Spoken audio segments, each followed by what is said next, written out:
ধর্ষক ধর্ষকের কোনো ধর্ম নাই। সে হিন্দু, মুসলিম নাকি বৌদ্ধ, খ্রিস্টান না আলেম জালেম, এগুলো ধর্ম দেখার সময় নাই।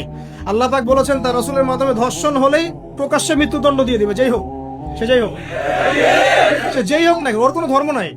সে একজন আলেম দাড়িওয়ালা মানুষও যদি হয় তাকেও এই কাজ করতে হবে। এখন এমন একটা সময় চলছে, বাচ্চারাও এগুলো থেকে নিরাপদ না। 5 বছরের মেয়ে, 7 বছরের মেয়ে, কয়দিন আগে দেখলাম যে 2 বছরের মেয়ে, নাউজুবিল্লাহ, তার সাথেও নাকি এরকম ঘটনা ঘটেছে, এবং উত্তরবঙ্গেরই ঘটনা এগুলা।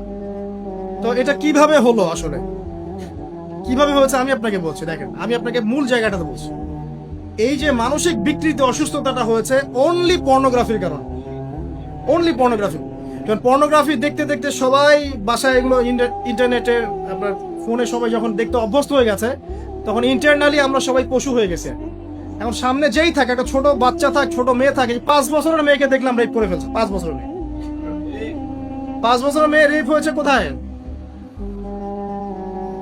বলতে চাচ্ছি না, কারণ এগুলো বললে তো নিজেদের দোষ প্রকাশ করা হয়।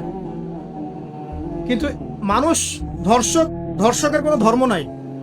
সে হিন্দু, মুসলিম নাকি বৌদ্ধ, খ্রিস্টান না আলেম জালেম, এগুলো ধর্ম দেখার সময় নাই। আল্লাহ পাক বলেছেন তার রাসূলের মাধ্যমে ধর্ষণ হলেই প্রকাশ্যে মৃত্যুদণ্ড দিয়ে দিবে, যেই হোক সে যেই হোক সে যেই হোক নাকি, ওর কোনো ধর্ম নাই। সে একজন আলেম দাড়িওয়ালা মানুষও যদি হয় তাকেও এই কাজ করতে হবে। তো চোরের কোনো ধর্ম আছে?